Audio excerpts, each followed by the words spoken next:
Hi folks, this is Dr. Robert Cywes, and today I want to talk about something that is very, very heavily underrepresented in the mindsets of most physicians, particularly cardiologists. And I think there's a huge distorted reality or disproportionate focus on one side of cardiovascular risk and a underrepresented focus on a very, very important concept that covers the whole human body. And in fact, today we're going to discuss a paper that I found from a way back because I went looking for it for this particular reason. It's a paper that actually comes from the cardiovascular literature.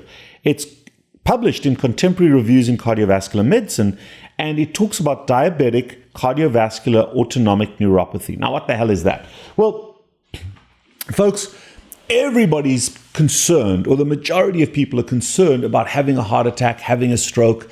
And as soon as we use the words heart attack, stroke, we immediately think about blood clots in our blood vessels because of the economics, the politics, the money that's being made with lipid heart, and you've got to eat healthy and have a plant-based diet. Animal eating is so bad for you. I'm not here to focus on all of that today. But one of the key things, so therefore we focus on clots building up in the blood vessels that then get released and block the blood vessels and you have a heart attack or a stroke, or plaque that obstructs blood vessels. So blood vascular system, LDL and lipids, and you need to be on a statin, that's all very important. That represents a significant amount of cardiovascular disease. But there's something much more important that is pervasive even if you have that clotting vascular disorder, something else that's much more pervasive. But here's the problem. What I'm about to talk about right now is in complete conflict with the lipid-heart hypothesis of cardiovascular disease. That eating saturated fat, cholesterol is bad for you. That most people ignore this conveniently because it completely screws up the bullshit of lipid heart. And so what we're looking at, folks, are nerves. We're looking at nerves. And almost every organ in the human body is supplied by nerves. And there are a couple of different nervous systems. There's obviously the pain where you stick a needle and you feel, oh, that hurts. Then there's the motor nerves, the nerves that go to your muscles that cause them to contract. But then we have some of the older nervous systems, the sympathetic and the parasympathetic nervous systems that control organs. And pretty much every organ is controlled by a mixture of parasympathetic and sympathetic nervous systems. Remember, the human body, everything in the human body works in a negative feedback system. We have an effect one way and then a corrective effect the other way. So when it comes to all organs, there is a profound influence and control by the nervous system, either within that organ or from the brain to that organ. And it might be the old rudimentary midbrain, or it might be the conscious brain. Okay? So, and the nervous system is pretty much structured exactly the same. So, when we look at nervous function to the entire body, in the brain, when the nervous system goes wonky, when the nerves are not conducting electricity, and that's what we're going to focus on, the conduction of electricity. When the brain is not conducting electricity correctly, and some of those brain cells die, we're getting diseases like ADHD, we're getting diseases like autism, but we're also getting diseases like Alzheimer's, Parkinson's, dementia. We get eye changes. Diabetics, for example, will have eye changes, macular degeneration, retinopathy, which is the blood vessels and the nerves to the eye become damaged. We can eventually go blind from that. We get nervous fallout to the stomach. We get gastroparesis. We get irritable bowel syndrome. We get something called peripheral neuropathy, where the sensation in our feet and our legs don't work. We can get Raynaud's disease and various neuropathies to the hands. We get erectile dysfunction in men, which is where things don't work quite as well. Those are all sympathetic, parasympathetic, sensory, and motor neuropathies. They're all linked to the same problem. And there is one specific problem. I haven't mentioned it. I want to mention it right now. And so when we look specifically at the heart, that's all it does. That's all the heart does. That's it. That's what the heart does. And then eventually it does that. Or it does this. Or that. Those abnormalities. That's the heart. That's your heart. That's your heart. That's your heart. That's cardiology right there. One hand cardiology. But here's the key thing about the heart. We've talked about vessel injury, which is the LDL, the plaques, the heart attacks, the strokes, CAC scores. Everyone's obsessed about that stuff. And yeah, it's important. But they over-focus on that because they don't focus on this, because this completely, I was going to use the F word here. I'm not going to do that because bullshit is the most I'm going to do. So I'm going to call bullshit on the lipid heart. Here's why. Because one of the commonest cardiovascular forms of damage, more common, more prevalent than vascular disease, more prevalent, more common than vascular disease, is electrical dysfunction of the heart. Electrical dysfunction of the heart. So the way the heart works is there's a large number of different inputs into the heart. But the heart generates its own electricity. It's got its own electrical grid. And it starts with something called the sinoatrial node that is up in the atria. The way the heart works, it's 4 chambers. 2 chambers for the right side, 2 chambers for the left side. Yeah? My left hand is my right side, my right hand is my left side. Follow me along. 2 atria. The objective of the atria is to fill up as blood returns from the body to the right side and from the lungs to the left side, along your veins, pulmonary veins, inferior and superior vena cava. Those chambers fill up, and that's a passive move. They fill up and they stretch. And then the SA node, which is an electrical generating node, generates electricity that then goes down specific pathways, specific nerve channels to those atria, and they contract, and then they relax. So it's a pulse. And what the atria do is they shove blood, very short distance, into the ventricles of the heart. And you've got a right ventricle and a left ventricle. And those, so you've got atrial beats as the ventricles relax. So it's beat, relax, and then beat, and these boys are relaxing. So it's a paradoxical equal and opposite thing. So what happens is the ventricles relax, the atria contract, they shove the blood, they pour the blood, squeeze the blood into the ventricles. Ventricles fill up with blood. Now the right ventricle squeezes, the 2 ventricles squeeze at the same time, but they squeeze. Right ventricle pumps blood through the lung to pick up oxygen and to exhale carbon dioxide. And then that blood comes back to the left ventricle. And in the right ventricle, and in the left to the left atrium. In the left ventricle, big muscular chamber, it squeezes and it pumps blood through the entire body except the lungs, to the brain, through the aorta, through the carotids, and then down, all the way down to your pinky toe. So that's the way it works. And the contraction of those 4 chambers and the coordination of that contraction is triggered by the SA node, the sinoatrial node, up in the atria. You get depolarization, you get the contraction of the atria with relaxation of the ventricles, and then the electricity, a big beam of the electricity, goes from the SA node that causes the contraction of the atria down to the AV node, the atrioventricular node. And when that node gets triggered, it causes contraction of the ventricles. So you have 2 electrical pathways. You got one to the atria and to the ventricles, that one spreads out from the SA node, one spreads out from the AV node, and a very particular electrical pathway causes contraction of the 4 chambers. And then the second pathway, where the coordination comes from, is that triggering pathway from SA to AV. So you've got this coordinated path. It's not difficult to understand. It's just a circuit. Now, here's what's important.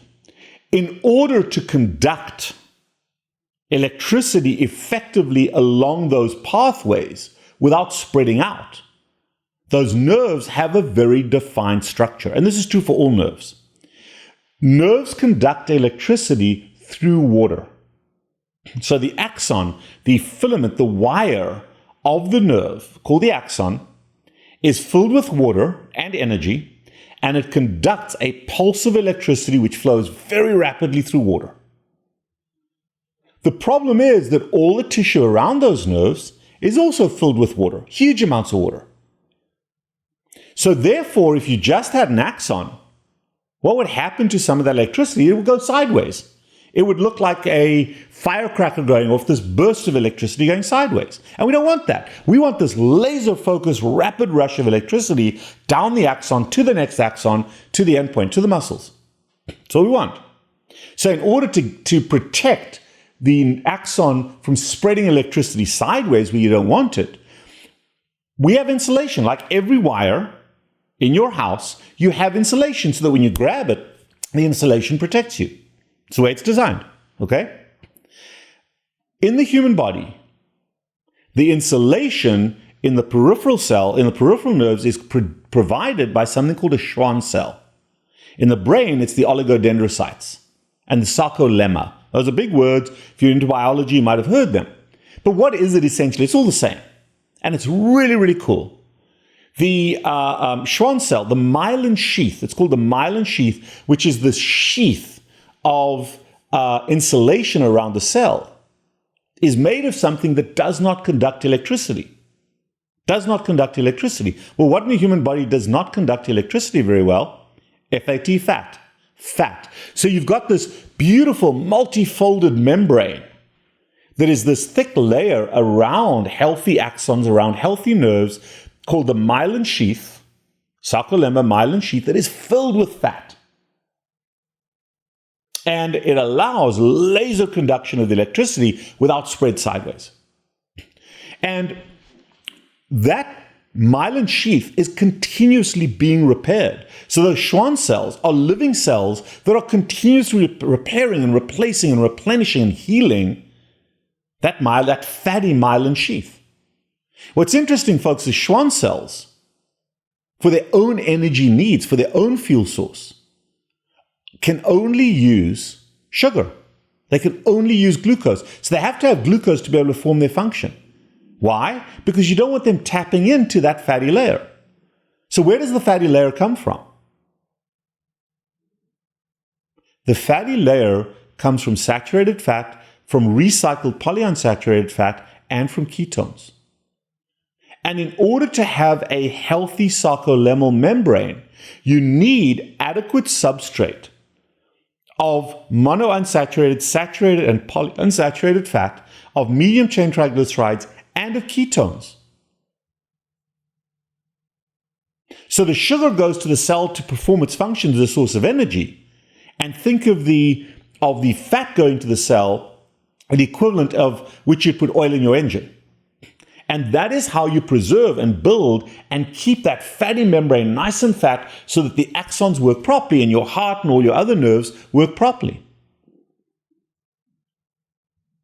Well, now along comes you, carb addict, and you're eating a ton of sugar and starch, and oh my God, fat's so bad for you because fat's going to clog your arteries and your LDL's really bad, you must be on a statin.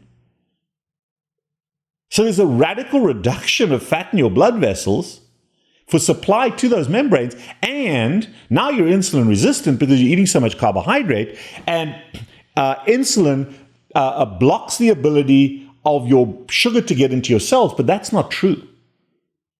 Those Schwann cells are flooded with too much sugar, so much sugar that they don't need more sugar, so they block the receptor. That's called insulin resistance, and these are sugar obligate cells.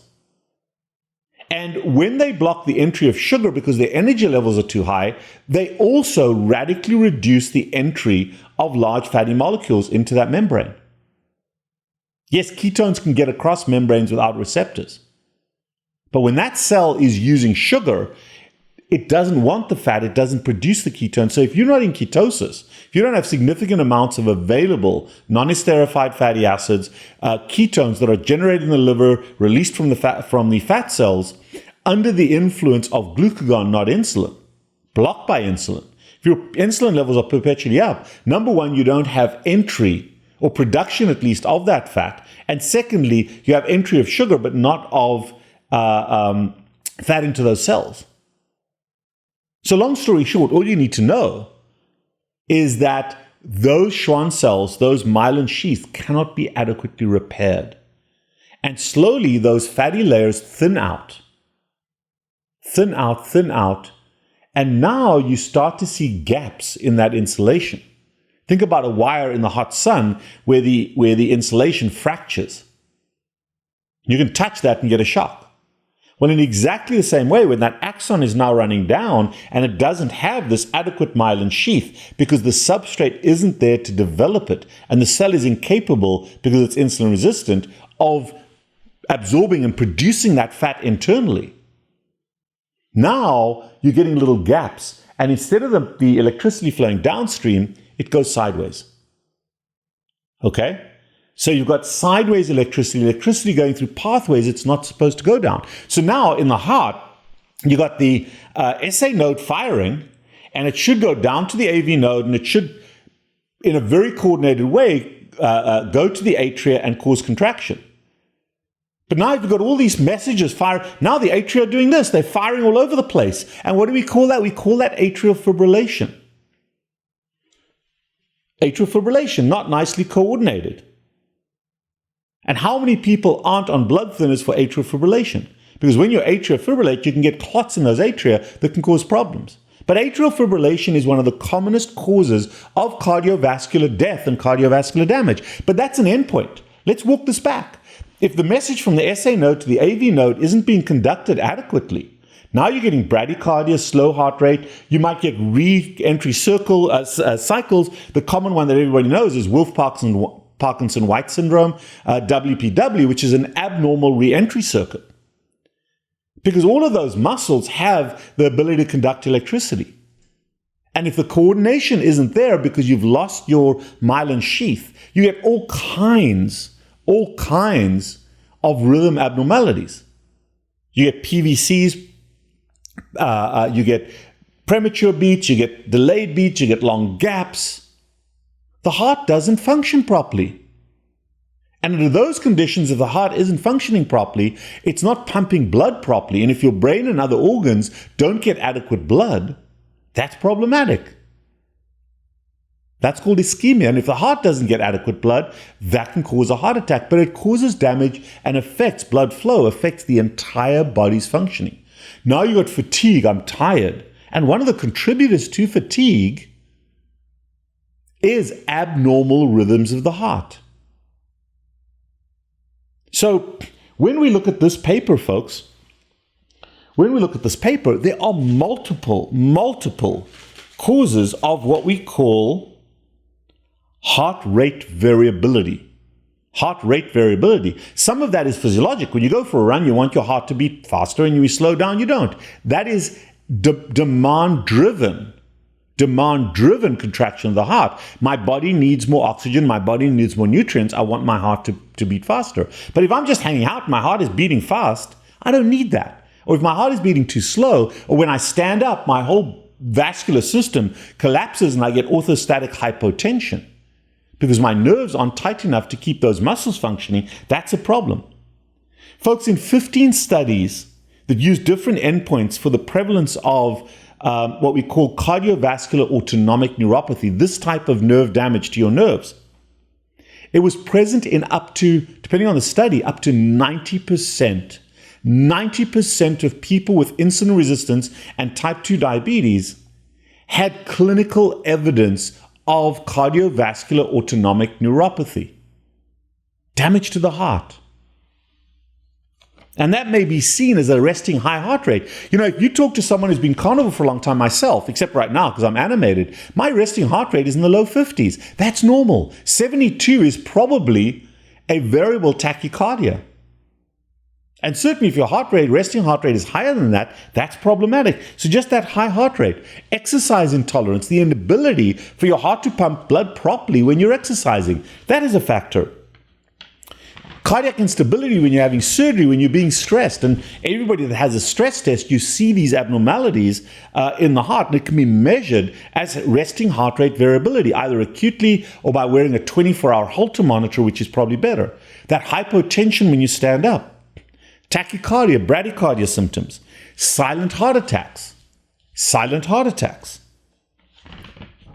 ischemia to the heart. It makes heart attacks a lot more prevalent and not more worse.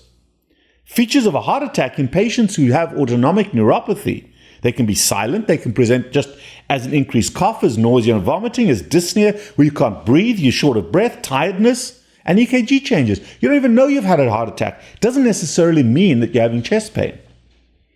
The risk of death, sudden death, is very high in these. Oh, he died. What did he die of? Probably a heart attack, but not a blood clot heart attack, an autonomic neuropathy heart attack.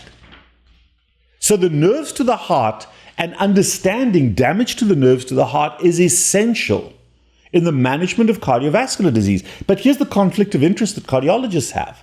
They heavily bought into the lipid-heart hypothesis that fat is damaging to the heart. Fat causes blood clots in the blood vessels. So when you're exclusively looking at the blood vascular space, yes, the lipids cause a problem, but it's not the consumption of the lipids. It's the conversion of sugar to the fat.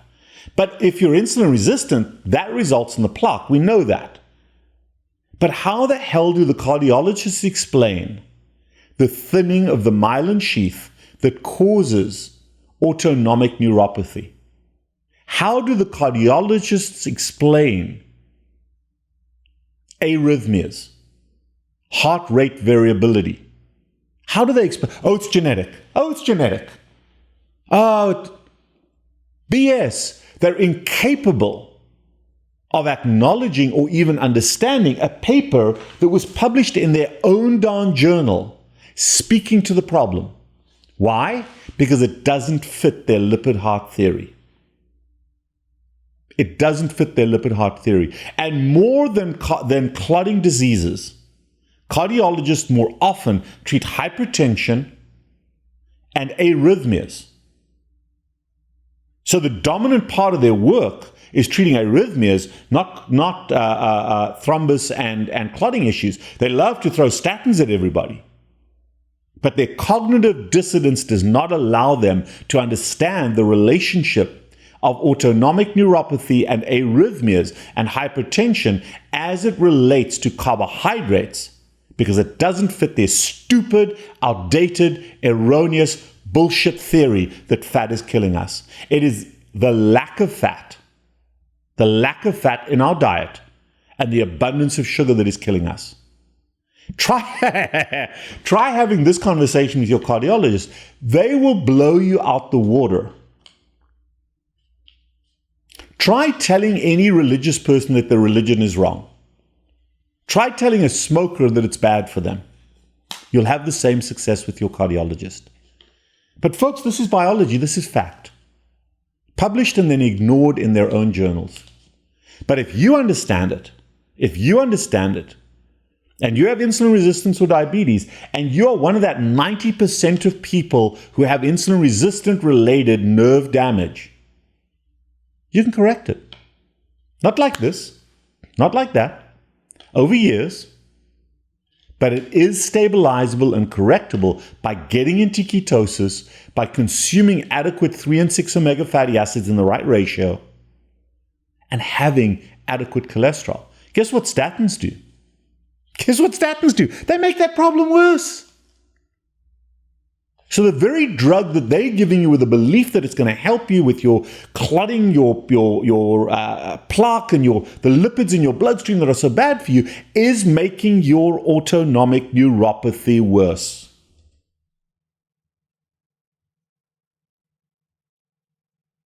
Folks, you're never going to convince the cardiologists they're wrong. Their own papers in their own journals are readily ignored because it doesn't fit their hypothesis. It's a conflict and cognitive dissonance. But you for yourself can do this. So what do I recommend you do? It's very simple. Very, very simple. Number one, every day check your blood pressure. Because blood pressure is a sign of autonomic dysfunction. And hypertension, in large part, is a nerve problem for your heart and your blood vessels.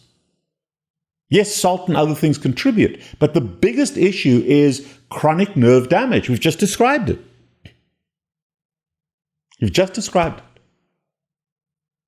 So check your blood pressure every day. Secondly, while you're checking your blood pressure on your other hand, on your other finger, get an oxygen saturation monitor. Not to check your oxygen, it's nice, but not necessary. But here's what an O2 sat monitor does. It gives you either a visual or an audible measure of your heart rate and you can look at the rhythm. And the rhythm should be like a piano chronometer. It should be very steady, very regular. If your heart rate's too high, that can be a concern. Sometimes it's too low, but it's okay in carnivores or fat-adapted folks. But look at the rhythm. And if there are abnormal beats, that is a serious red flag that you have an autonomic injury to the nerves of your heart. And yes, the nerves of the heart are influenced by the rest of the body. The heart is connected to the vagus system, and it's the same vagus system that controls the gut. So if you've got ADHD, if you've got gastroparesis, stomach problems, acid reflux, if you've got irritable bowel, it's the same nerve that goes to the heart that also overrides and influences that. That's the vasovagal nature. So if you push on your carotids, you see people in movies, they'll faint. That's the nerve that controls the heart. But that nerve, interestingly enough, is not necessary to control the heart. Think about this. When we do a heart transplant, we cut all those nerves. They don't regrow. And then we put the new heart into the person's body and we expect it to beat. Why does it beat? Because the heart manufactures its own electricity. That SA node, the AV node, function independently. Yes, the vagus nerve puts the body's influences on the heart, but the heart functions just fine independently. So does the liver after a liver transplant. Yes, the nerves are of value. Yes, the liver's got nerves. The nerves are of value for function, but it's not necessary. So remember, the electrical circuit inside the heart is crucial. The vagus nerve is just a general nerve that governs everything from the face all the way down to the anus and all the organs in between. Very, very important rudimentary autonomic nerve, parasympathetic nerve. But that's why we have these nerve issues. So it's always interesting when you go and challenge your cardiologist and say, hey, you want me to take a statin? Okay, tell me about my arrhythmias. But check your blood pressure, check your saturation, check your heart rate. You can even get the new EKG machines. You can buy them on Amazon, where you can actually look at your own EKG and it'll give you those diagnoses. But folks, your cardiologist is not going to take care of you in that way. Certainly your family doctor is less likely to do so. It's not demonizing them. This is information that conflicts with their way of thinking, and they don't think this way. Some of the forward-thinking ones do. Slowly over time, they'll get there. But be empowered to do this for yourself. And if you need help, if you don't understand this or are not sure about yourself, give me a shout, give me a call. But while you do a CAC score for your vessels, also check your heart rate and rhythm, even a 24-hour Holter or an EKG. Please, please, please take personal responsibility for your own health. And understand the conflict between the carbohydrate insulin model of disease and the lipid heart, which is BS.